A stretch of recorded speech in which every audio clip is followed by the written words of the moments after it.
In a village lived an old farmer. He had spent his whole life toiling in the fields. He had 4 sons, but they were very lazy and always quarreled among themselves.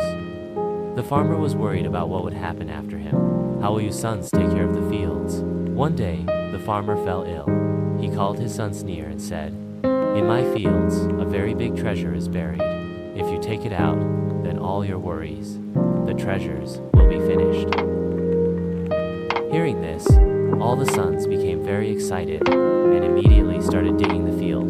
They dug every corner of the field, but they did not find any treasure anywhere. Tired and defeated, they came to their father and said, "No treasure was found. You deceived us." The farmer smiled and said, "Son, now that you have dug up the entire field, sow seeds in it now." The sons sowed seeds in the field. After a few months, the field became lush. The crop is ready. The farmer then said to his sons, "This is the real treasure, hard work and unity. If you all work together, you will never go hungry." Now the sons realized their mistake. They stopped quarreling among themselves. They gave up and started farming together. Slowly, their field and house became prosperous. Lesson: success is achieved only